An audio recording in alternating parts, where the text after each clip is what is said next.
Well, good morning. Good morning. We have come a mighty long way to be here today. In essence, because of the vision of the President and CEO of the NAACP, Mr. Cornell William Brooks. Give him a big hand. And as I like to say, that divine guidance of the NAACP National Board of Directors, we are here today. We've had those that have moved from August 1st, moving throughout the country, beginning in Selma, Alabama, the epicenter of the voting rights fight. We're those Alabama people. All right, give them all a big hand.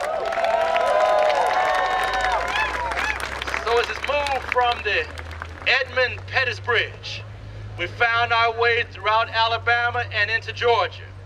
We're my Georgia people. All right, give them a hand. Moving then from Georgia into South Carolina. Let's hear it for South Carolina. Give them a hand. From South Carolina, all those miles into North Carolina. Give them a hand. I think we might have a few North Carolina people here, one way or another. From North Carolina, you made your way into Virginia. Let me hear about Virginia. Give them a hand. And as of yesterday, those brave marchers broke that 1,000-mile mark coming into Washington, D.C. 1,000 miles for justice, America's journey for justice. Give them a hand. But it's all about the problem and the challenges. And that's why we are on Capitol Hill. We moved through the country and we learned better what the problems are. We found out how people are being disenfranchised and can't vote. We found out how there are those that are being attacked by our police officers that need retraining and new policy. Yeah. We know that our children need an opportunity to get a high-quality education so they have a real opportunity in life. Give them a hand. Many issues, many challenges, but they all end here on Capitol Hill. And that's why we had to come. We had to come to Washington because this is where the decisions are made. This is where the laws are passed. This is where the challenges are addressed. But like everything else, we always begin in the spirit of the movement. Last night, we had an interfaith service in which many disciplines, many faith groups and organizations came together under one banner. Because we know wherever our divine inspiration comes from, we know that it brings us together and does not divide us. So we are here today and we've asked our dear friend and contributed throughout this program. Let me just say that as we reached out to coalition partners, and you only win when you have coalition partners doing this work. Many have joined, and you will hear throughout this demonstration, throughout this rally as we prepare to go to our meetings on Capitol Hill. You'll hear from many of them throughout the way. But one of those that have stood with us from the very beginning, we've been very proud. We've been very proud as the Religious Action Center of Reform Judaism. Under the leadership of Jonah Pesner, give him a hand. Line up our rabbis to bring the Torah on the march. In essence, beginning in Selma, Alabama, standing next to all of us, and the Torah being held, handed from one rabbi to the next as we move from jurisdiction to jurisdiction and state to state. It was a wonderful thing to have. But I'd like to bring now to the podium, to bring us that inspiration to begin today's program, our dear friend from the Washington Hebrew congregations, Rabbi Seth Leamer.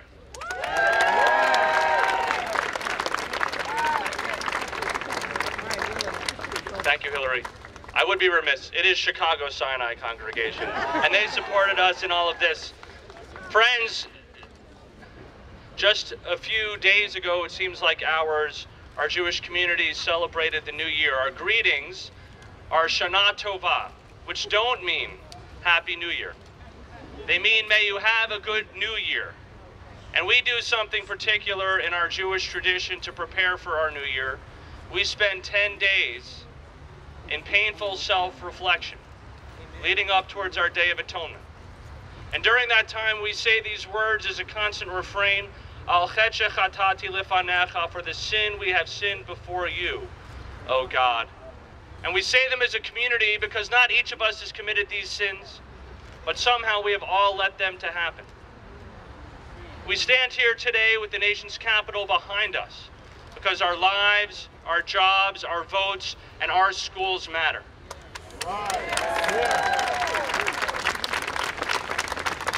It is time to rehearse our sins, al chet shechatati lefanecha, for the sin we committed before you by letting the powerful Voting Rights Act of 1965 fall back, for letting voting rights be stripped, for letting disenfranchisement happen. Al chet shechatati lefanecha, al chet shechatati lefanecha, for letting the working class become the lower class, for making work not equal to dignity. Al chet shechatati lefanecha, our schools matter. Al chet shechatati lefanecha, that even when we can create a wonderful environment for our young people to go to, too many of them can't find safe passage there, can't find food at home, to have a full stomach to do their homework. Al chet shechatati lefanecha, al chet shechatati lefanecha, our lives matter. For the sin we have committed before you, by letting our society not just too often be divided into black and white, but for letting our law enforcement do the same. We have many societal sins for which we need to atone, and our tradition teaches us, for sins between God and humankind, our Day of Atonement takes care of them all if we're sincerely repentant. But more importantly, if there are sins between one human being and their fellow human beings, Ein Yom HaKippurin mechaper ad sheyiratzeh et chavero. No Yom Kippur, no Day of Atonement, no matter how grand, can make any atonement until each man makes reparation with his fellow.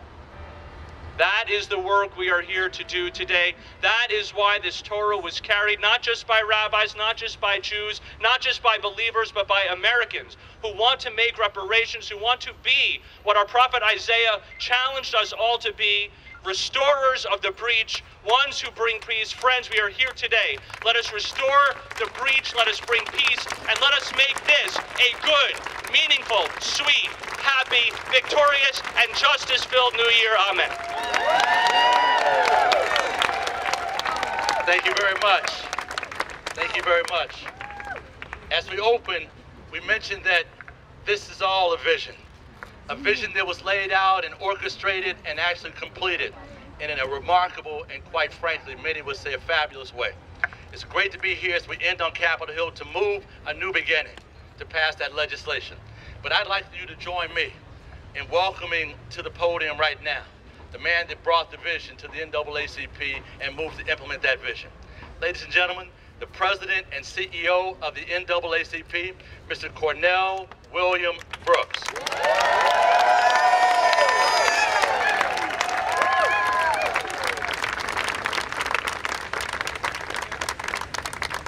Speak, brother, speak. Yeah. Good morning. Good morning. Now, for those of you who have come 1,000 miles, that's an okay morning. I should say, for those of you who are already here, that might be okay. But for those of us who have walked 1,000 miles, or standing beside those who've walked 1,000 miles, I want you to say good morning just loud enough for Barack Obama to hear it. Good morning! We are profoundly honored and humbled to be here. We have to take this moment to lift up and acknowledge and express appreciation for an extraordinary group of citizens. Those who have taken it upon themselves to embark and complete America's journey for justice. So if you've taken one step, 1 mile, 10 miles, 20 miles, 100 miles, 300 miles, 400 miles, 500 miles, 600 miles, 700 miles, 800 miles, 900 miles, or the official count this morning, 1,002 miles on America's journey for justice, put your hands in the air and just thank God for being here.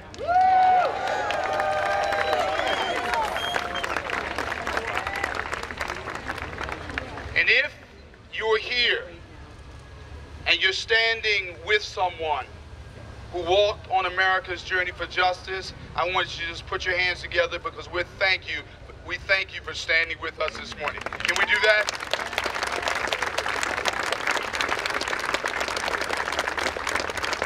We did not come this way by ourselves. At the forefront of the leadership and support of this march was the National Board of Directors of the NAACP, led by Rosalind McAllister Brock. Can y'all put your hands together? Loud, strong, resounding. She is surrounded by a team of directors who, when times were tough and conditions uncertain, funding yet unspecified, they stood strong and they stood firmly in the conviction that we could complete America's journey for justice. Put your hands together for our board of directors.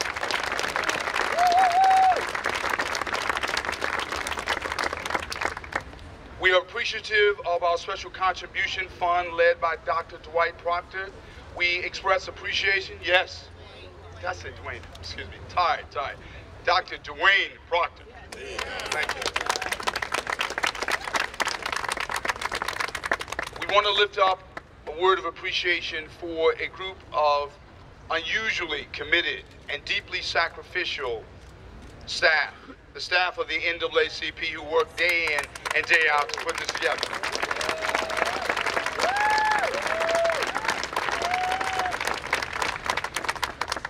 We're standing here with a dazzling constellation of partners that Hillary Shelton has lifted up, but I want those of you who have supported America's journey for justice, from all the environmental groups, the labor organizations, the religious organizations, those organizations, social service organizations from around the country, if you could just put your hands in the air that people might see your support for this journey.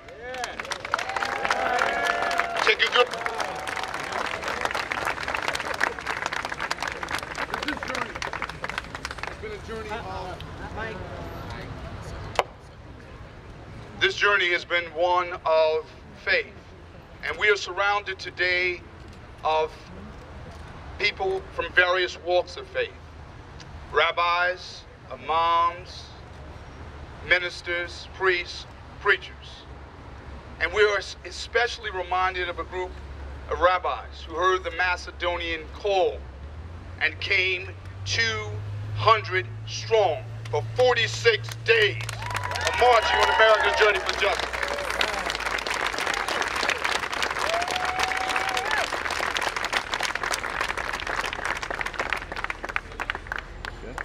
We express our appreciation for a group of legislators who thought it not robbery to take time to leave their offices to be here with citizens who walked 1,000 miles to speak to them. If we could just put our hands together for them.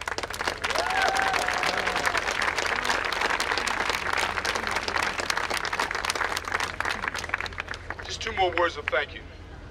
This journey would not have been possible without the support of our partner organizations.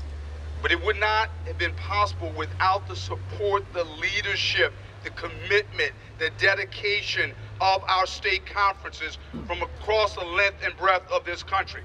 I want you to put your hands together loud and strong for our state conference presidents and the rank and file leadership of the NAACP.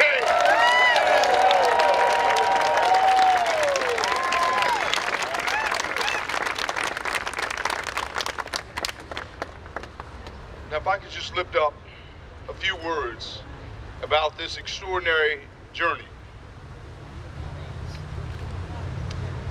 We started out in what might be an obscure small town in the American South. Were it not for the commitment, the courage, and the bravery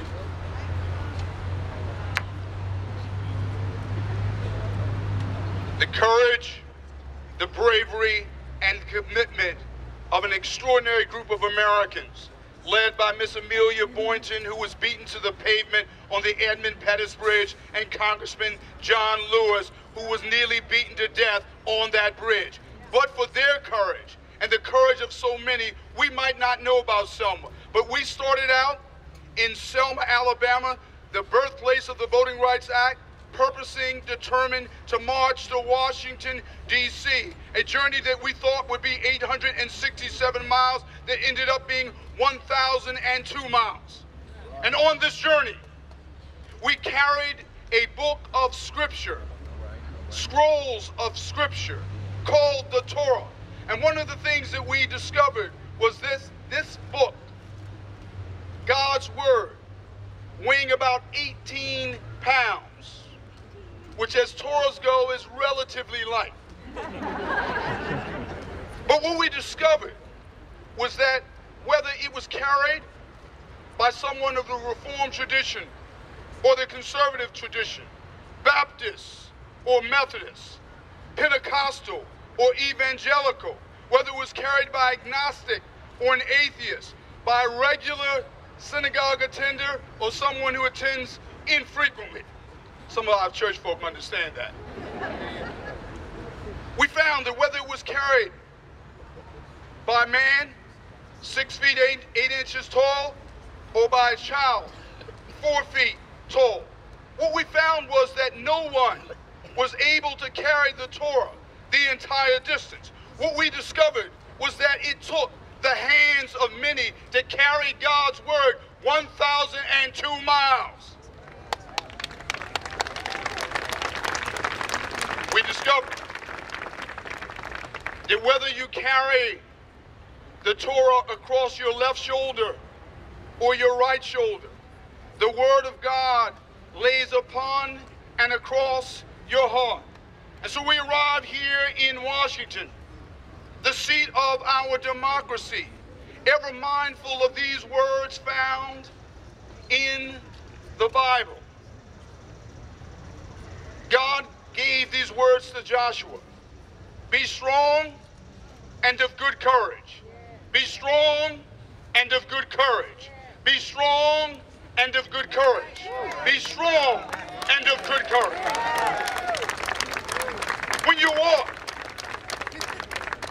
on historically blood-stained highways and sweat-drenched byways, when you walk in the heat of the sun, in the height of the summer, 104 degrees, 114-degree heat index, pavement at 109 degrees. When you walk in the sun, when you walk in the rain, when you walk in your fears, when you walk in your apprehensions, when you walk in your discouragement, when you walk day in and day out, when you walk because you believe in this democracy, when you walk because you believe in the right to vote, when you walk because you believe in your citizenship, when you walk because you believe in the NAACP, when you walk because you believe, because you have to believe, because you understand that hope is an existential necessity. And so we walk. We walk because we profoundly understood that the right to vote may have been secured, we thought, by the ink of a president's pen. When President Lyndon Baines Johnson signed that legislation into law. But we understand that the ink of a president's pen may have signed that legislation into law, but it was enacted with the blood, sweat, and tears of our people, of every hue and every heritage, of every race and every religion, of every color and every creed. We put that law. Some 50 years later, 50 years after Selma, 50 years after Bloody Sunday, 50 years after the enactment of the Voting Rights Act, with that law in tatters, gutted by a constitutionally wrong-headed and morally misguided decision, Shelby versus Holder. We understand that the Voting Rights Act, widely regarded by legal scholars as the most effective civil rights act, the most effective civil rights legislation. We understand that Section 5 was the most effective section of the most effective civil rights law, and yet it has been nullified, yet it has been neutered, yet it has been rendered all but powerless. And here we stand on the threshold of 2016 with the first presidential election in 50 years without the protection of the Voting Rights Act. So there are those who counsel patience, who counsel reserve, who tell us that we should wait to 2017, perhaps 2018. They counsel us to consult the polls. They counsel us to consider the calendar in terms of political expediency. But I may remind you that in 1965, people gave their lives for the right to vote, and as a consequence, we have the Voting Rights Act of 1965. We must. In 2015, senators and representatives, we need to protect the right to vote in 2015.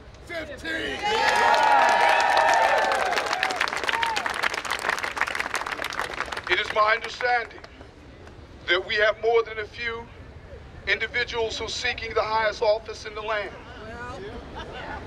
It is my understanding that they are trying to secure your votes in order to occupy the White House. It is my understanding that they're not members of the Occupy movement, but they're endeavoring to occupy the White House. But I pose to you this simple moral and constitutional question. That would be this: if you're asking for our vote, why can't you commit to protect the right?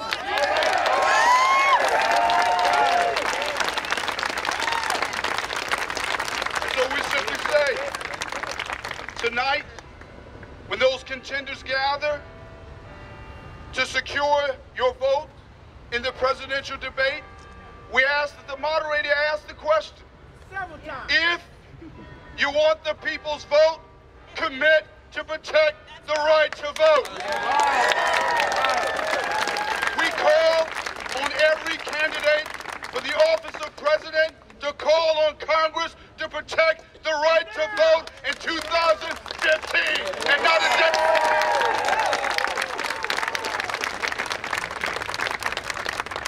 We pose a simple question because I'd like to believe that no one seeking the office of president would be willing to be elected to the office of president under a crooked set of rules. I'd like to believe, whether you're a Democrat or Republican, that you would not seek the people's vote without committing to protect the right to vote. And so we're here, having marched under the banner "Our lives, our votes, our jobs, and our schools matter," marching to secure the right to vote, marching for an end to racial profiling, marching for the equitable funding of our schools so that our children, as bright as they are, as brilliant as they are, whether their brightness or brilliance is wrapped in black or brown skin, we give our children a first-class education in a first-class country.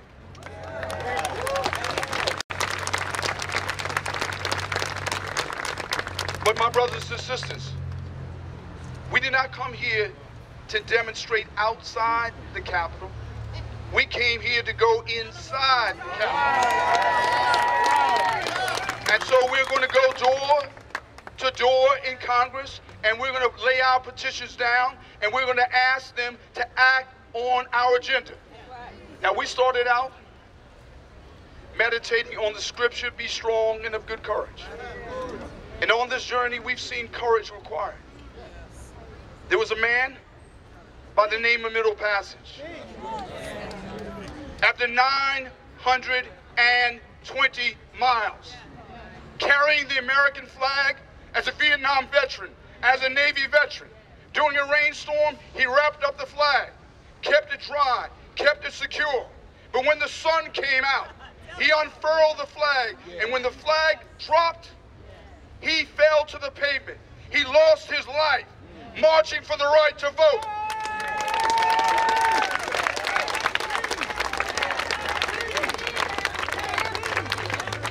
And the children on our march, watching this all, pose the question that yet unsettles my soul. They ask the question, if a man was willing to die for the right to vote, why can't we vote and march?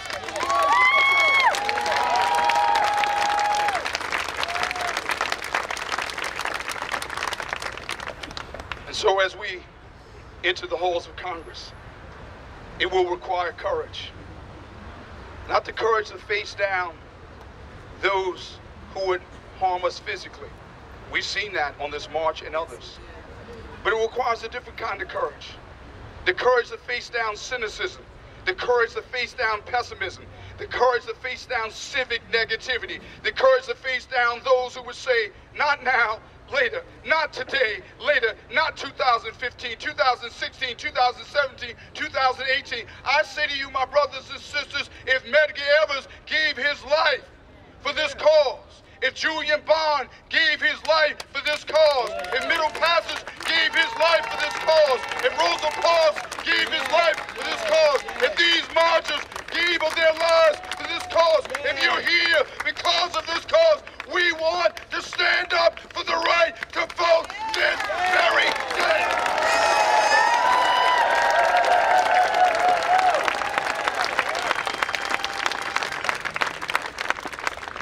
I'll leave you with these words.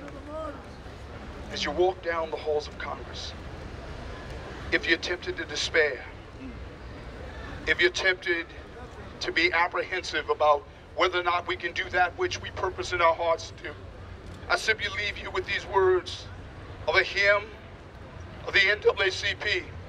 Lift every voice and sing, till earth and heaven ring, ring with the harmonies of liberty. Let our rejoicing rise high as the listening skies. Let it resound loud as the rolling sea. Sing a song full of the faith that the dog Pastor taught us. Sing a song full of the hope that the president has brought us. Facing the rising sun of our new day begun. Let us march on. Let us march on. Let us march on. Let us march on. Let us march on. Till victory is won. Thank you, President Brooks. Give him a big hand, President Brooks. Let me ask for all of my U.S. senators to come stand around me. All of our U.S. senators, our champions, are here. All right. As you know, we are here because this is where the decision's made. This is where the laws are passed. The President of the United States, Barack Obama, is waiting for the bill on his desk, but cannot do anything until we're able to get the bill through the Congress. And with that, I would like you to join me in welcoming to the stage someone who's been our champion on civil rights issues, voting rights issues, criminal justice issues. He's been our champion every time we've needed him, hailing from the great state of Vermont, Senator Patrick Leahy. Thank you. Thank you. Thank you, my friend. And let me tell you, everything I've been able to do up here, you've been there right beside me. And that makes a difference. You know, you talk about the march of 50 years ago. That march was shortly after I became old enough to vote in the state of Vermont. You took it for granted everybody could vote. We walked to the voting booth. I'd gone the same one my parents went to, my grandparents went to, and we voted. Nobody questioned that. And then to see on television something that was foreign to us, something that my grandparents and my parents said is a sin when people were being blocked from voting. All right. All right. Because of the color of their skin, because of where they live. And when I was fortunate enough to become a United States Senator, I said I would always fight to make sure everybody could vote. Whether they voted for me or voted against me, everybody could vote. I want my children to be able to vote. I want my grandchildren to be able to vote. And I proudly stood there when the President of the United States just a few years ago signed the reauthorization of the Voting Rights Act. And I cannot tell you how much I helped write that. And the senators around here voted for it. I cannot tell you how much it tore my heart apart when I saw 5 members of the Supreme Court cut that down and say, and one of them said, well, you haven't looked at it long enough. They listened to 30 minutes of argument. We had hundreds of hours of hearings, hundreds of hours of debate, and we voted, Republicans and Democrats in the House and the Senate, unanimously. I would say this, none of those 5 justices who voted it down are going to be denied the right to vote because they're Supreme Court justices. No United States senator is going to be denied the right to vote because they're a United States senator. But there are millions of Americans, remember that, Americans, are going to be denied the right to vote unless we act. And even though we passed that reauthorization a few years ago unanimously, virtually unanimously, in the House and the Senate, and the 5 members of the Supreme Court said they knew far better than 500 or more members of Congress voted it down, we got to keep trying. And I want to say, I appreciate the fact that finally we have one Republican who has joined us here in the Senate, Lisa Murkowski. If you go by Senator Murkowski's office, just say thank you, because she has gotten a lot of grief from her colleagues. And you are right. You are right, my friend, to ask those running for president where they are. But ask 535 people are going to be elected to the House and the Senate. Where are you? Where are you? Where are you?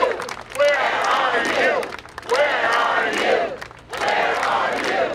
Where are you? Remember, no senator, no House member, no matter their color, is going to be blocked from voting. But they may well have constituents where, and some may want those constituents blocked.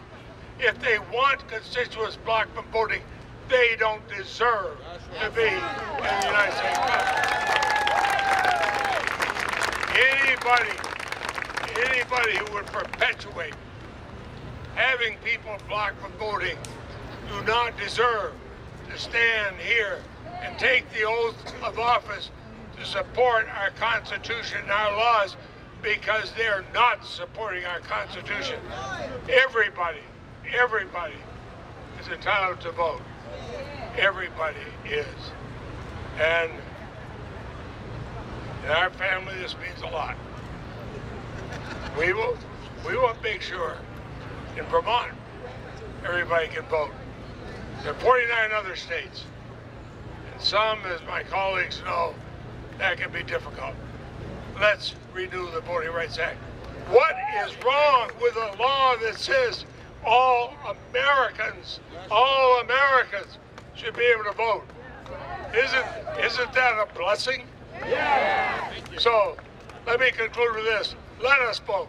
Let us vote. Let us vote. Let us vote. Let us vote. Thank you.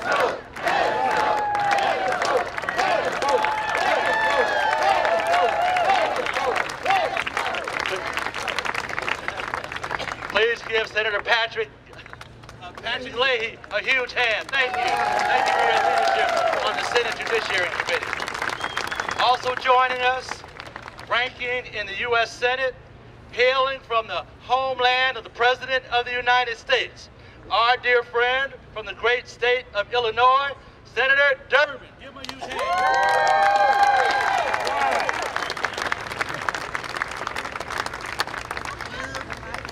Our year was 1908.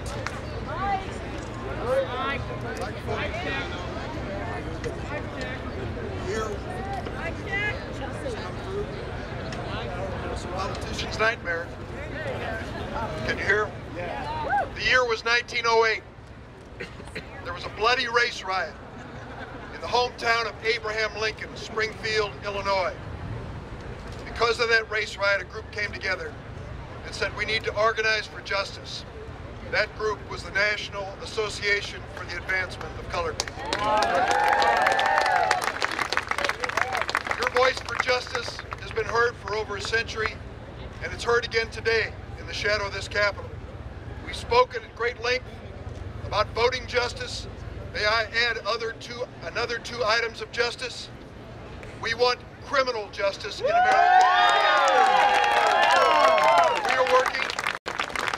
We are working to complete before the end of this year significant criminal sentencing reform to change the mandatory minimums that are imposed on individuals. We need, and we have, NAACP support, and we need your support to bring justice to our criminal system. And we also need, and all of us support, economic justice in America too. A living wage.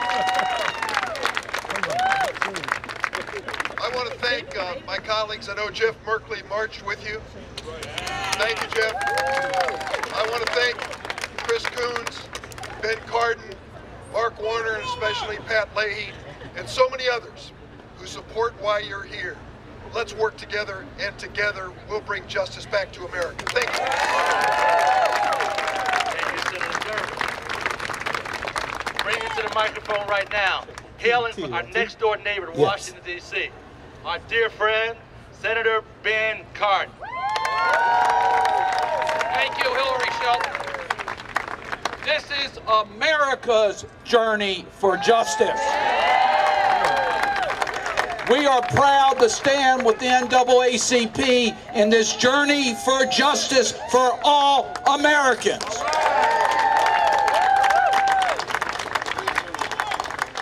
This is 50 years since the passage of the Voting Rights Act, and we can celebrate some success that we've had over that 50-year journey. But we're still on that journey. As Senator Leahy said, too many people are being denied the right to vote. The Shelby County case needs to be reversed, and Congress needs to act. The bill, Senator Leahy is the principal sponsor, and we're all co-sponsors. The Voting Rights Act of 2015, the Voting Rights Advancement Act, because we advance in voting rights. We don't go back, we go forward. It talks about reversing the Shelby County decision of the Supreme Court, which we need to do. But it also talks about deceptive practices and how we have to eliminate the deceptive practices that are trying to deny people the right to vote. We got to reverse these state decisions that say we need voter ID, which is an effort to deny people the right to vote. We got to move forward. And while I'm talking about voting rights, please don't forget our brothers and sisters in the District of Columbia that are entitled to have voting representatives in the House of Representatives and in the United States Senate. And don't forget the millions of ex-offenders who are being denied the right to vote. We can change that here. Give every person the right to participate in our democratic system of justice. And I just want to add one other issue. I'm proud to represent Maryland and Baltimore. I'm proud of my state. We won't forget Freddie Gray. We're not going to forget the tragedies of our criminal justice system that Senator Durbin talked about. And your constitutional rights should not depend upon the state that you live in or you travel to. It's time for us to pass the National End Racial Profiling Act and put an end to that practice here in the United States. We are so proud to be with you today. We can change the life for better for all Americans. That's why you're here. That's why we're here with you. And together we can bring about change in America. America's journey for justice. Thank you, Senator Cardin. Bringing up now the senator that went all the way from Oregon to Alabama. He and his wife marched along the way. They made sure that indeed they were part of the beginnings all the way through and then here in Washington. He knew what his job was, and he's done it very well. Please join me in welcoming to the stage our dear friend from Oregon, Senator Jeff Merkley.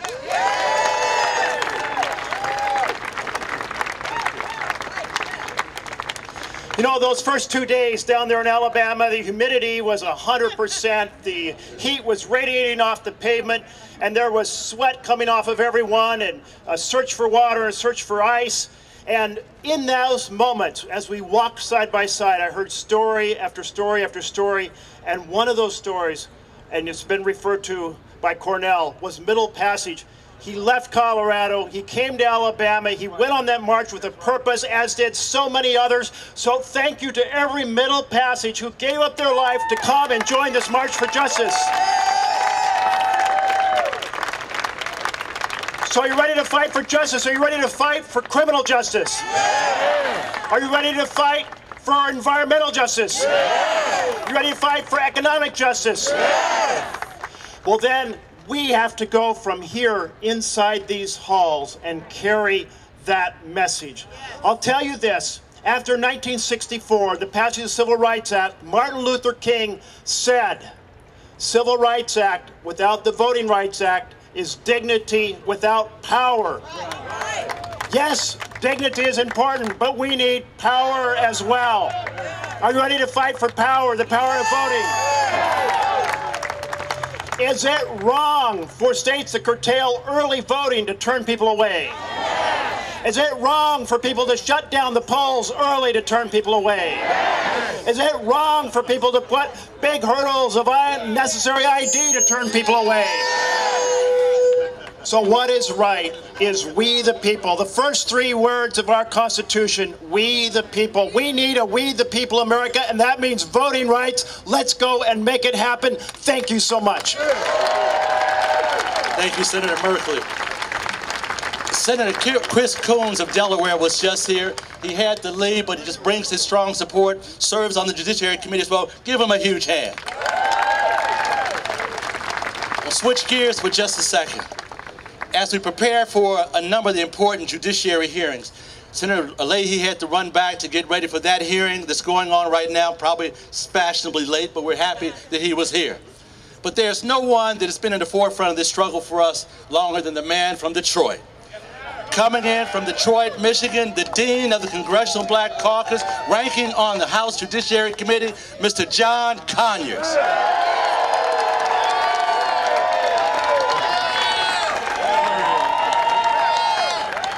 Thank you all for being here. I just want to tell you about a little lady from Alabama that came to Detroit and stood with me as we began our struggle. And her name was Rosa Parks. And I said, when I get elected, the first person I'm going to put on my staff is Rosa Parks. And she accepted the position and she stayed with me until she retired. She inspired everybody. And as a new member of Congress, people came to my office to see Rosa Parks, not the new member of Congress. And so it's in that spirit that we've moved so far and that we've got work to do still. It's not perfect yet. And so it's in that mood that I'm so proud to join you again here with the one and only Hillary Shelton. Thank you very much. Thank you, Congressman Conyers, for your leadership and what you must do now across the street. Brothers and sisters, again, another next-door neighbor to Washington, D.C. is somebody who is no stranger to the civil rights movement. He's been part of the struggle from his being in the lofty halls of the governorship, here as a U.S. Senator. Please join me in welcoming to the podium Virginia Senator Mark Warner. Thank you. Good morning. Let me, first of all, I'm glad Mr. Conyers got up here. Let's also celebrate. All these senators come up, push to the front of the line, but there are a whole lot of members of the House, particularly members of the Black Caucus here, who fight every day, year in and year out, in a place that's not very easy. Let me particularly call out from the great Commonwealth of Virginia, Bobby Scott.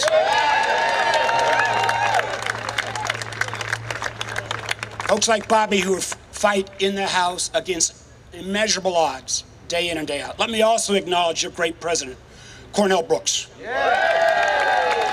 And just remember where he got his start. Preaching and in politics was the Commonwealth of Virginia. We got other people talking. I just want to make 3 quick comments. Pretty wild in 2015 that the only major country in the world that is actually trying to restrict people's right to vote is the United States of America. That is not the America that we want our children to grow up in. Because when people vote, things change across the street. When people vote, we can have a criminal justice system that says that those who take the oath to serve and protect will also respect those who they're trying to protect. When we vote, and Dick Durbin made mention of this, we will get criminal justice reform, we'll make sure we get restoration of rights, and we will finally ban the box so everybody gets a right for phone calling. And as President Brooks said, you cannot give in to despair. There's a lot of times up here, and Lord knows I've asked Bobby Scott 1,000 times how he puts up with it. But the hope that you bring will renew all of us to get back to work, make sure that America joins the rest of the world in expanding the right to vote. God bless you. Thank you for having me here. Thank you, Senator Warner. Also hailing from the great state of Virginia, one that has served as an NAACP branch president, one who was ranking on the House Education Committee, one who's provided great leadership to the NAACP agenda second to none, our dear friend, Congressman Bobby Scott. Thank you. Thank you. Thank you, Hillary, for all that you do, Rosalind Brock and Cornell Brooks. And I want to thank my Senator Mark Warner. When he was governor, he restored more rights for those with felonies than any governor prior to him in the history of the Commonwealth of Virginia. So give Mark a round of applause. We know that marches matter and that progress costs. Yesterday, I was at a program celebrating the life of Carol Robertson, who was one of the 4 young girls at the Birmingham church that lost their lives. We lost earlier this week Middle Passage, so we know that progress is not free. We have to pay for it. Over 50 years ago, in 1963, we had the March on Washington for Jobs and Freedom, and now we're marching again for the same reasons. We're marching for voting rights, and we've heard a lot about the importance of voting. But also we're voting for education. Over 50 years ago, the Elementary and Secondary Education Act dealt with the fact that we have unequal education. And we're fighting for equal education. We have an achievement gap where they just acknowledge some people get educated to the 9th grade, everybody else to the 12th grade. That's not equal, and we need to make sure we eliminate the achievement gap, reduce dropouts, and make sure that everybody gets a quality education so that we can get the decent jobs at a higher minimum wage, and make sure that people get on the right track and stay on the right track so they don't get involved in crime. We have solutions on the table. The Safe Justice Act, and we have a coalition meeting later today talking about the Safe Justice Act and Ban the Box Act. We need to make sure that we have funding for police training to make sure that we can reduce profiling, make sure we have body cameras, make sure we have prevention and early intervention so we get out of the cradle to prison pipeline and into the cradle to college and career pipeline. We know we can do it. We need to make sure we eliminate mandatory minimums. There's a lot we need to be doing in terms of criminal justice, and the NAACP is in the forefront, and your marches will certainly make a difference. Talk to your members of Congress, get them on support. We can make a difference. Thank you very much. Thank you very much, Congressman Scott. bringing to the podium now the woman who represents the district in which is the epicenter of this struggle. The district in which Shelby, Alabama is related. The district in which, quite frankly, Selma, Alabama is as well. She's provided great leadership, has not bowed back, has not stood back, has stood forward every step of the way. Representative Terry Sewell. Thank you. I want to congratulate Cornell Brooks and the NAACP for the Journey for Justice. I joined you all when you started this journey in August in Selma, Alabama, which is my hometown. I not only have the great privilege of representing Selma, but Birmingham and Montgomery in the Civil Rights District. And we all know that power concedes nothing without a struggle. We know that. And we also know that the Shelby decision issued a challenge to Congress. They didn't say that the federal pre-clearance was unconstitutional. Rather, what they said was that Congress must come up with a modern-day formula. Well, I want you to know that we who have been here today stand ready to answer that challenge. Congress has we've introduced a bill called the Voting Rights Advancement Act, which does that. It not only restores the Voting Rights Act, but it advances the Voting Rights Act. It includes giving federal protection to tribal lands that was not contemplated in the 1965 Act. It gives the Attorney General the right to have more federal overseers to come to elections. It gives us the right to have these known practices like voter ID, given a chance to make sure that we can have everyone voting. That is critically important. I just want to say that the young folks of America must realize that it is our turn to take up the mantle. It is our turn to lead the fight. John Lewis, if he could be beaten on that bridge, and Amelia Boynton beaten on that bridge, and people died for the right to vote, then surely we can go door to door to every member of Congress and demand that we restore the vote. I issue another challenge to my members of Congress. I believe that every Tuesday that we're in session, we should declare it Restoration Tuesday. And we should stand up and talk about modern day barriers to voting. And there are lots of them. That's what the Supreme Court asked us to do. Find modern day, and there are lots of them. Tell your stories. Restore the vote. The voices of the excluded. The vote. Voices of the excluded. It's really important. I hope that you go door to door and you demand that we restore the vote, that they sign up for the Voting Rights Advancement Act. Make them be co-sponsors. We shouldn't just have one Republican. Everybody should be joining it. The Voting Rights Advancement Act. Ask them to sign on. Thank you so much. Thank you, Congresswoman Sewell. Wrapping up our champions in the Congress. One who is not a stranger to none of us. She hails from the great state of Texas, Judiciary Committee ranking on crime, our dear friend, Representative Sheila Jackson Lee.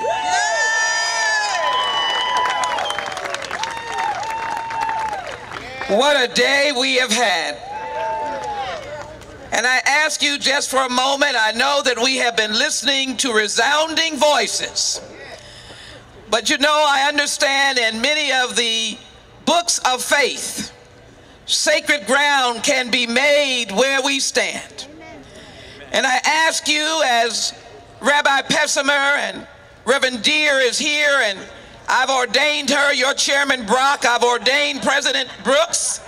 I know that Reverend Barber, who has restored us, along with the NAACP presidents. So I ask for a moment that we be silent. For sacred ground and words give us the power to withstand the wall. Just for a moment.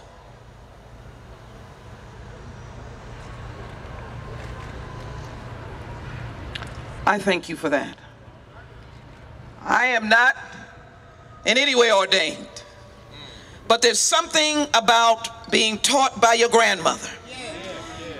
And so as I look at you and the 1,000-mile walkers or the 1-mile walkers, as I embrace Hillary Shelton and the litany of senators who came out of their offices in the midst of non-nuclear proliferation debates and divisiveness, begin to think of the Jericho story where we were told to march around and bring the walls down. I don't know if there's any marches around here that will bring the walls of divisiveness and obstructionism that some have thought they have come to this Capitol to do. Let me pay tribute to young people and say to you that your movement and your message is to be applauded. We should not distract from you being instigators, and people of different backgrounds do not be offended by young people saying Black Lives Matter. There is no ugliness in that. We embrace you as a human family. I am gratified for faces that don't look like me that are in this vast place. I'm gratified for the powerful message of Rabbi. I felt like I was floating in the Old Testament. Thank you so very much. And I am recognizing that we cannot allow folk to divide us. Thank you, Larry Cohen, for stepping out, being that progressive voice. Thank all of labor, and forgive me for shouting out, I see CWA, but you gotta realize I got a man out here, Claude Cummings, the regional president, a constituent, and I want to be able to go home. But I want to thank the faith community, because as a younger person, I worked with the SCLC and they embraced the NAACP. We were not divided. We knew who had a spot.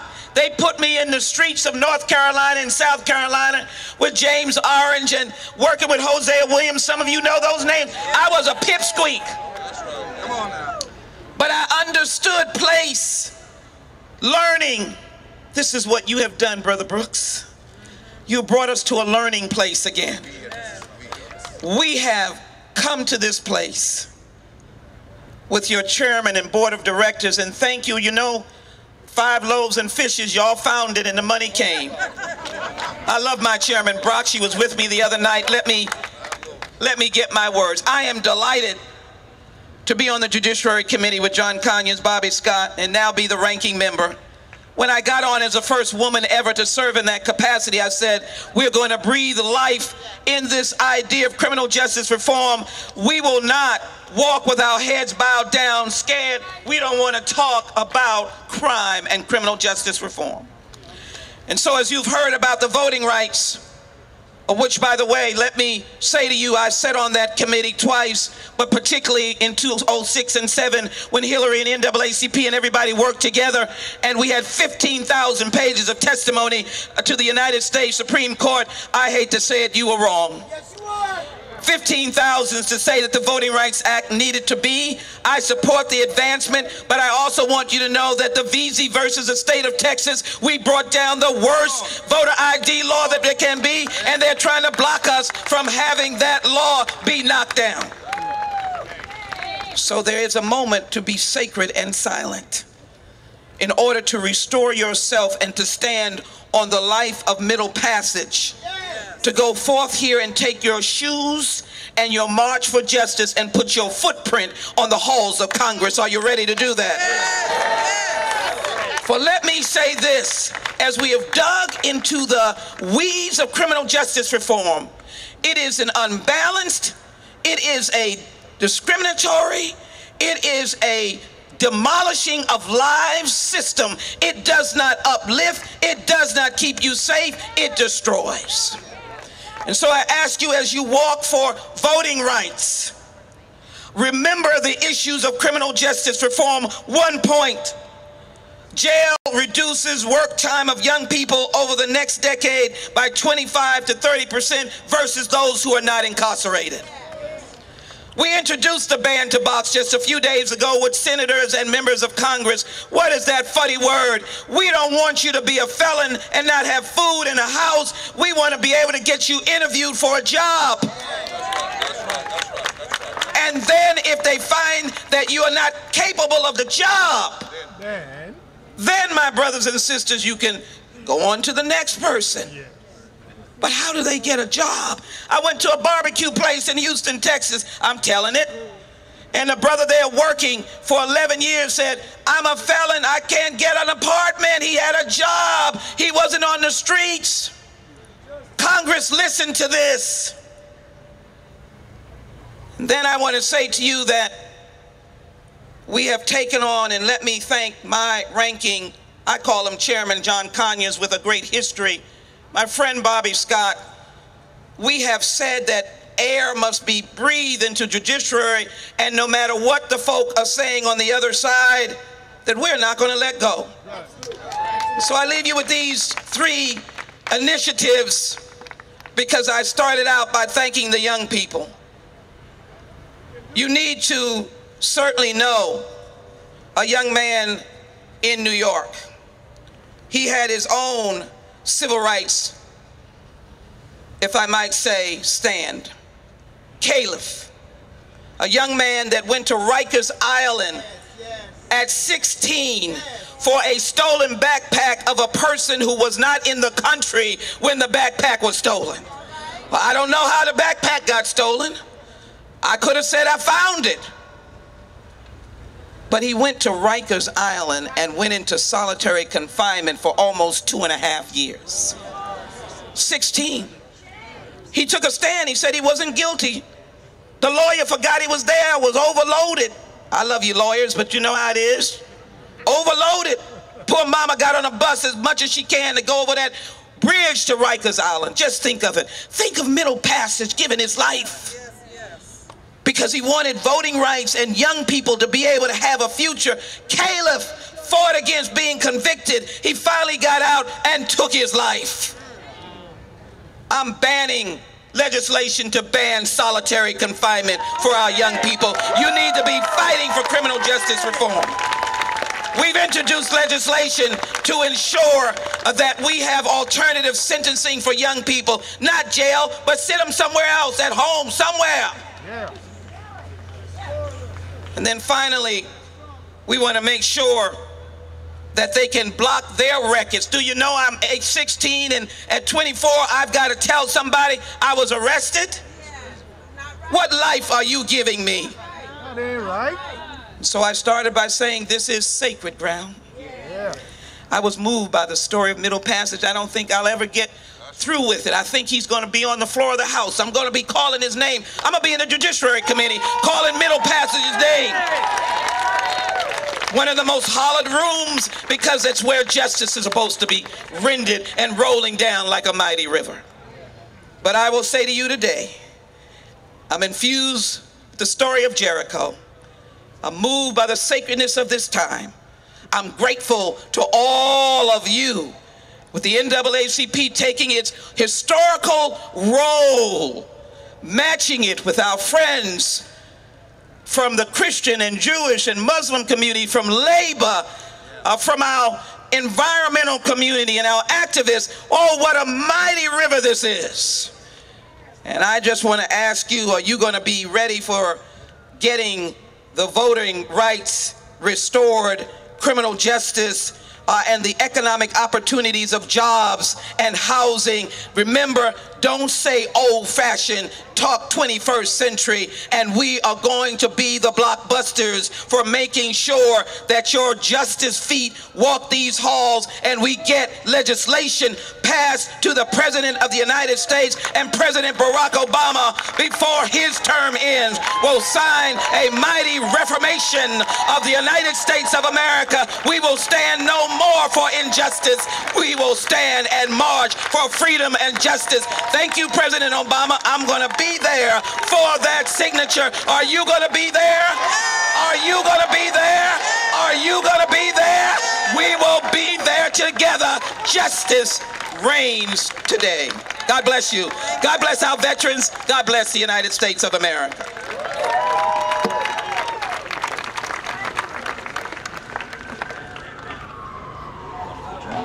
Congresswoman Sheila Jackson Lee, give her another hand. The fight is from the streets to the suites. There's probably no one in the NAACP or otherwise that personifies that street fight. someone that knows that the fight has to happen not only in the halls of Congress, but in our courtrooms across America. There's probably no singly more important voting rights lawsuit being pending right now than the one in North Carolina. The creator of Moral Mondays. Join me in welcoming Reverend William Barber.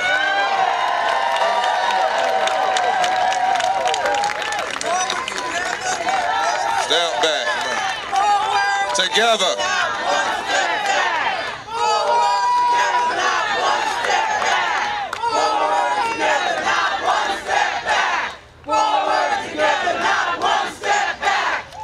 Thank you, thank you. I first of all want to thank God for our being here, our chairwoman, Rosalind Brock, our visionary, and our President Cornell Brooks, and all of the members of the board of directors. But I want to ask also, because I love all of our politicians, but I remember what Franklin Delano Roosevelt said to his friends. He called them into the office and said, I want to do, they said, we want something, we want labor rights, we want other things. He said, well, go out and make me do it. And I realized that DC is a funny place. You know, it gets real tricky, am I right? You know, folk can talk and all, but somebody's got to make them do it. And that's why the NAACP has no permanent friends and no permanent enemies, only permanent interests.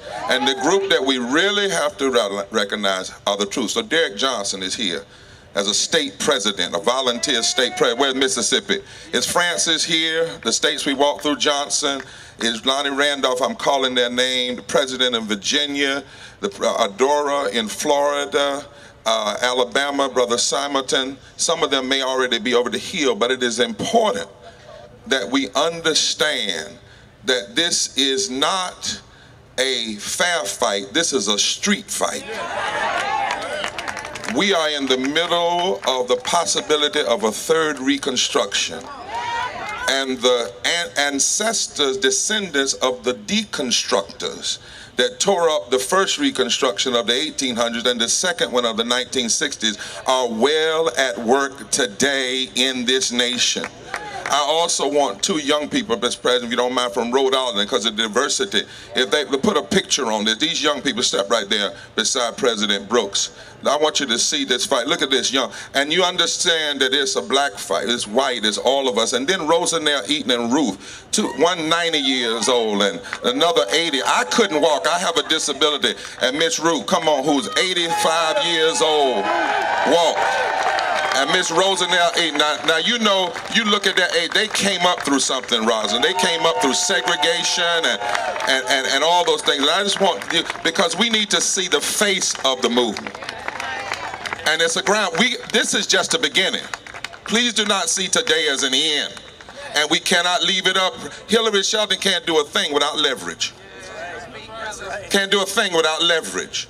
And so we need to be reminded that on the 25th of June, when the Supreme Court gutted the Voting Rights Act, they unleashed an open season on voting rights. And the Congress, let's put it in context, Strom Thurmond did a 24-hour filibuster.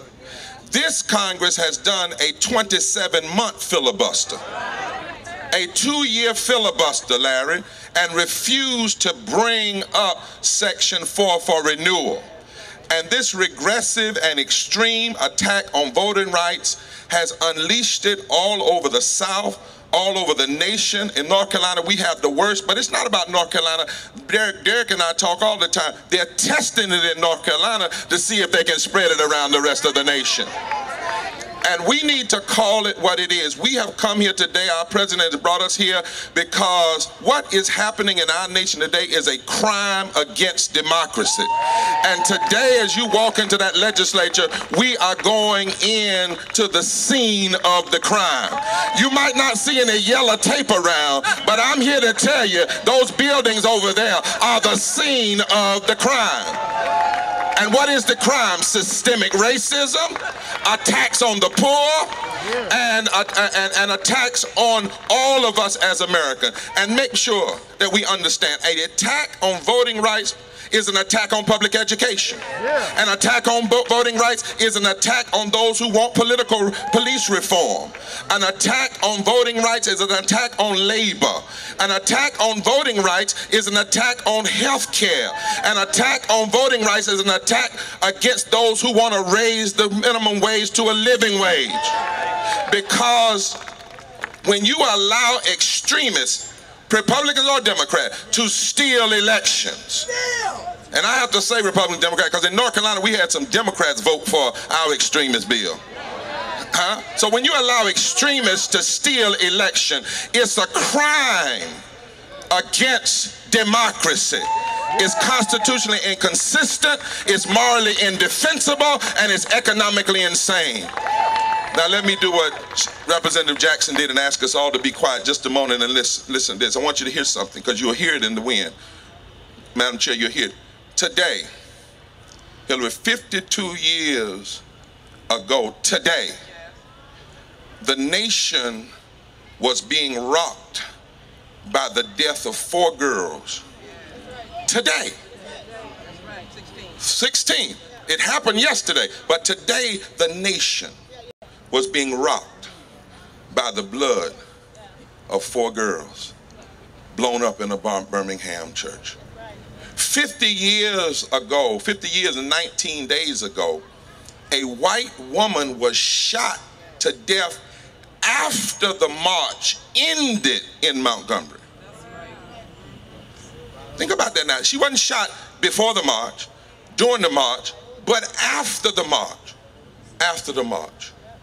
So the reality is, and 50 years ago, we had the signing of the Voting Rights Act, and the media ought to say this, I believe, and ask these candidates, how is it that 52 years after the death of those girls, we have less voting rights?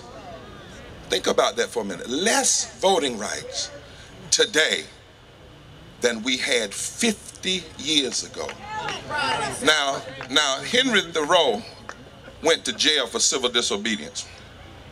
Ralph Waldo Emerson came by and said, Henry, what is a nice man like you doing in jail?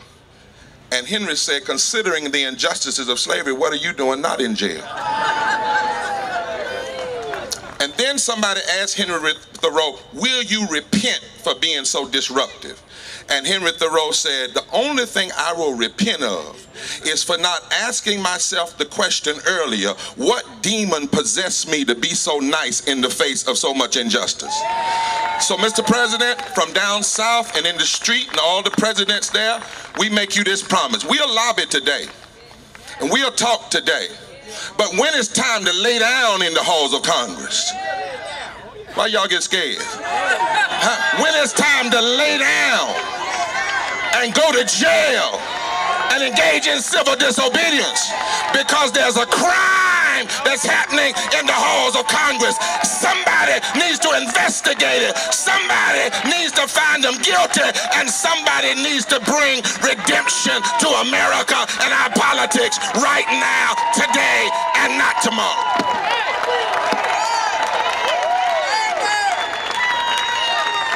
Reverend William Barber, give him a hand. I want to ask my friends from Labor, come on up.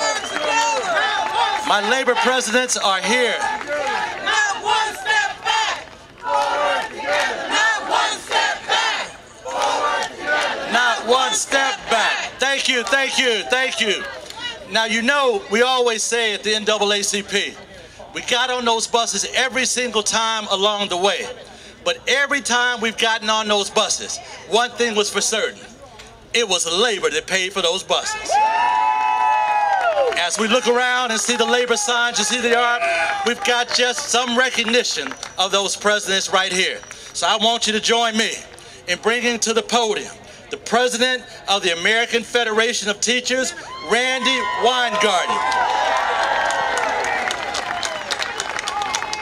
So first, I want to honor the NAACP for this journey for justice.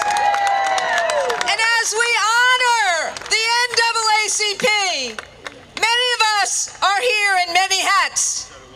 I'm here in my union hat. I'm here in my education education hat. I'm here as a lesbian in my LGBTQ hat. And if somebody will hold this mic, I am here in my religious hat. You like my yarmulke? It's rainbow. The reason I say this is because the NAACP and the elected officials who were here before and the reverends who were here before, they are leading this fight. But this fight will not end unless every ally is part of it. So we need anyone who is religious to work with their sisters and brothers. It's a good time. The Pope is coming. It's a Muslim New Year. It's the Jewish New Year. To talk to their sisters and brothers in the pulpits to say, if you believe in justice, you must fix the Voting Rights Act. And it means that everyone in unions, everyone in labor, from the construction trades to AFGE, to the CWA, to my own great union, we need to talk to our sisters and brothers and say, there is no education, there is no union rights without voting rights. And we need to say, and I was as pleased as anyone else when we got the right to marry, but without the voting rights, we have no rights. So I am here as an ally to say, we must have voting rights, not just for the rich, not just for those who can spend gazillions of dollars, but for every single person in this country over 18 years old must have a God-given righteous right to vote. That is our fight. That's why we are here. That's what we will do. Thank you.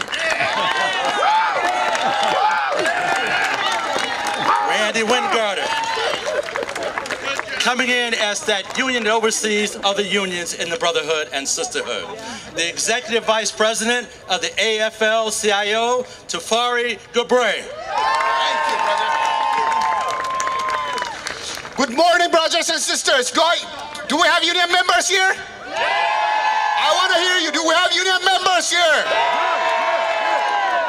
So, Randy just said everything I was going to say. It always happens. And this has been a blessed week. I spent the last 2 days with Reverend Barber in North Carolina, conspiring how to build a movement, how we need to build a movement. We just don't need a legislation, we need a movement. This country desperately, desperately needs for all of us to come together and march in a movement. We need not 1 million people, but we need millions and millions and millions of people to restore what is right in this country. And on behalf of the labor movement, which is being attacked at the same rate as the voting rights are being attacked, we want to join with all of you in a movement to restore that America, the promise of America, that all people are created equal and have equal access to justice, have equal access to quality public education, have equal access to stand up and demand what's right and ask their employers to treat them fairly. We're not asking for a handout, we're asking for a seat at the table. And that's not too much to ask. And I'm gonna name names and I'm gonna quit. Representative Goodlatte needs to hear you. You need to be loud enough to hear you from here to Roanoke, Virginia, that locking up the immigration bill, locking up the voting rights bill is not acceptable, and we're gonna build a movement to say enough is enough. Thank you. Thank you very much. From Larry Cohen's leadership, the baton has been passed. Larry's now running our democracy initiative, and he should give Larry another big hand. But passing the baton to the right man, the new president of the Communications Workers of America, Mr. Chris Shelton. Thank you. That's my brother, Hillary. So, brothers and sisters, I have an 18-page speech. Are you ready to listen to? I didn't think so, so I'm going to throw the speech away. So, you know, they accuse us lots of times of being involved in class warfare. Well, we are involved in class warfare. The problem is that the other side has all the weapons. The only weapon that we still have left is the right to vote. Well, now they want to take that away. We have a Supreme Court that has said that corporations are people, and that people like you and me don't have the right to vote or shouldn't have the right to vote. Well, brothers and sisters, we're all here today to make sure that that gets changed, that we get back our only weapon, which is the right to vote. Are you ready to do that? You know, we cannot, there's all kinds of organizations out here today. I have members here from as far away as Houston, Texas, who got on a bus 2 days ago to be here. I have members from Ohio. I have members from Virginia. I have members from New Jersey. And we're here because CWA understands that no matter what our issues are, no matter what the environmental issues are, no matter what the education issues are, no matter what anybody's issues are, we will never ever be able to fix them unless we all, each and every American, has the goddamn right to vote. So we are going to do whatever we got to do to make sure that we get back the right to vote that the Supreme Court stole from us 2 years ago. Brothers and sisters, the Reverend asked before, and I'm going to ask a little more.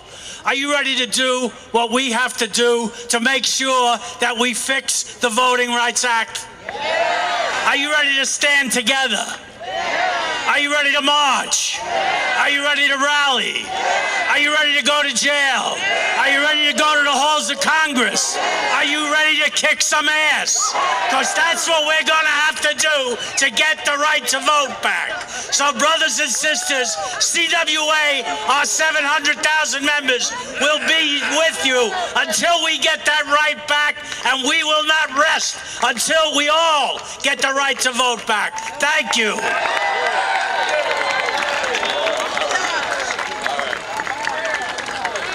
As we move towards finishing up and making our way into the halls of Congress, we want to make sure that one recognition is done, and among others. As you know, those marches that came in, names were not called. As a matter of fact, as I think about those who are in the front of that line, I think about, for instance, SEIU 1199. Where are they? I know George Gresham had to go off and take care of some more union business, but we're happy for them and so many other unions that participated. Join me in welcoming back to the podium the President and CEO of the NAACP, Mr. Cornell William Brooks.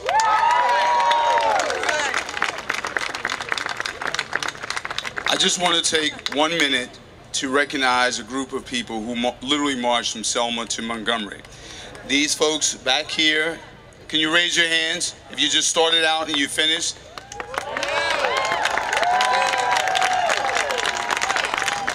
Just to be clear, these folks rode on a bus provided by ATU. They were attended by people from 1199, CWA, SEIU, AFL-CIO, UAW, and the list goes on and on. Red Cross, the AFT. Larry's going to call all the names, but I want you to know, be clear. In the heat of the sun, when we had a nurse attending to the people's feet, that was provided by the hands of labor. I want you to know that. And this sister right here carried the flag when Middle Passage could not. This brother right here sprinted in the heat of the day. Jamal sprinted in the heat of the day. We got Kevin Miles, Carmen Watkins, Claude, Keisha, come on now. Jonathan, Ivan, Quincy, come on now. Okay? That's right. And again, those state conference presidents were there for us. We made it here, but we did not come alone. President Brooks, give him a hand. You know, there are many organizations that have been named, and there are many organizations that have been cited. But the organization that provides the greatest leadership for the civil rights movement on Capitol Hill is an organization of civil rights organizations making up over 200. Their president and CEO also happens to be the former NAACP Washington Bureau Director. Please join me in welcoming to the stage Mr. Wade Henderson. Brother, thank you so much. Oh, wow, brothers and sisters, what an honor. And before I say anything, lift up the NAACP one more time, because were it not for the NAACP, we would not be standing here today. I want to invite Brother Larry Cohen of the Democracy Initiative here to stand. Larry has been one of the key organizers of this effort, and we are honored to be a part. But look, guys, there are people here that we have to thank. I want to thank J. David Cox of AFGE, but all of the other leaders of the labor movement, the environmental movement, Common Cause, Sierra Club, Greenpeace, all these groups are here as part of a broader effort. And the religious community, members of the Leadership Conference, standing strong. Because of the brothers and sisters from Alabama who marched 50 years ago and are here today, we have the privilege, guys, of walking across floors we never scrubbed, and we walk through doors we never opened. But our obligation is to keep those doors open, and that's why you're here. So we've rallied, we've talked about all the important historic events of today. But if you don't go up on Capitol Hill, if you don't walk those halls and see your member of Congress, if you don't raise your voice and tell them that we want voting rights restored, this means nothing, because the power is across the street and you've got to bring the heat. So we want you to leave this ground, and we want you to go across the street. We want you to tell them that we support the Voting Rights Advancement Act, and we want to get a hearing. And the chief antagonist for this effort is the chair of the House Judiciary Committee, Bob Goodlatte, the congressman from Roanoke, Virginia, who is the chair of the committee. He is the chief obstructionist of the House leadership. And unless he can be persuaded to give us a hearing, then we won't advance our cause. So I want everybody from Virginia to make a visit to Congressman Goodlatte's office to let him know that you're here and that you're demanding the right to vote. And now let me bring on Larry Cohen to help close this effort out. Larry. Thanks, Wade. Thanks, Wade. And thanks, Brother Cornell. Incredible leadership. I cherish your leadership, as I keep telling you. He's walked himself almost the entire 1,000 miles as the leader of the NAACP. Unbelievable, inspirational leadership for all of us. And today we're going to let Congress know we're walking with that inspiration, with the inspiration of Cornell and Middle and the hundreds of walkers, not only those walkers who walked the whole way, but the hundreds and hundreds of walkers who walked part of the way. And we will continue to walk, continue to fight, continue to march, and we will not stop. We will not stop until we have justice, the right to vote, and democracy in this country. The Democracy Initiative is over 50 groups, and most of them are here.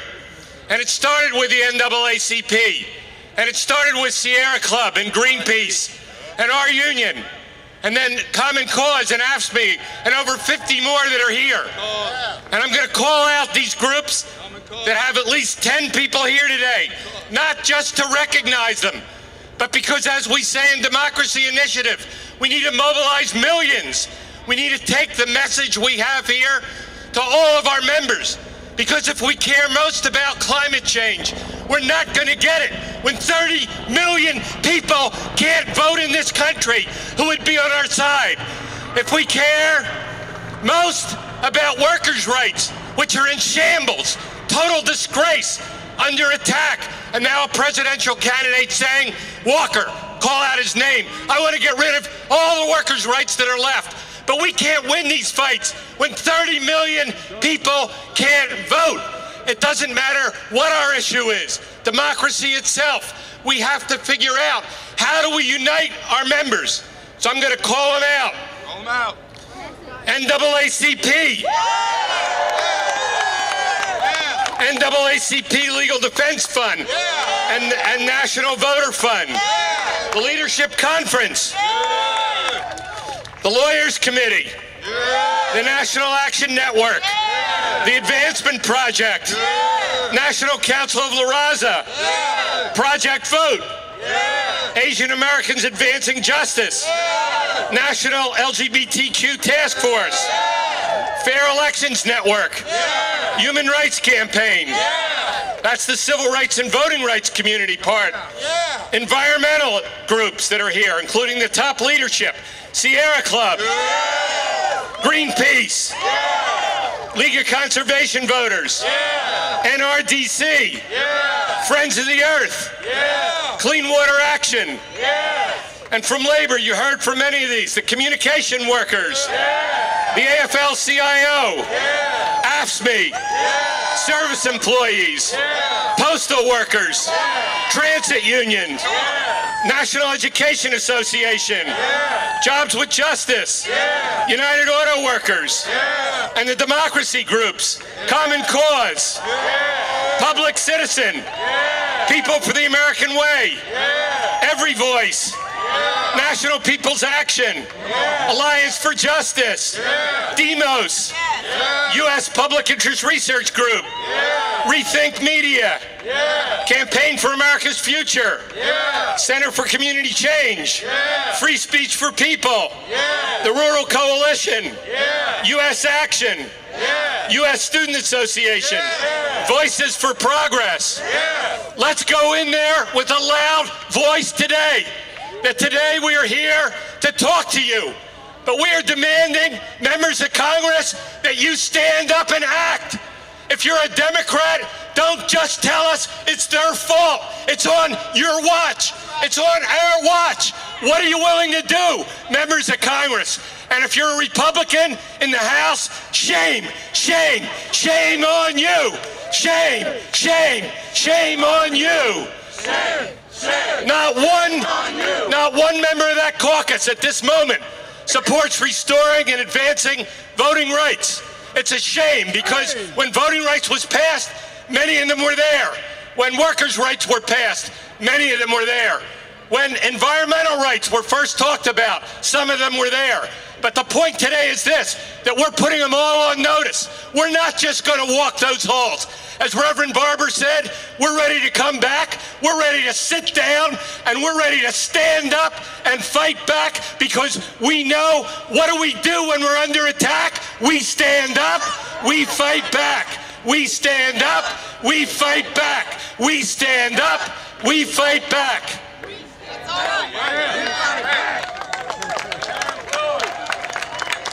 So Hillary, let's bring it to a close, Hillary. It's time to say one more. No, just it's time for us to go.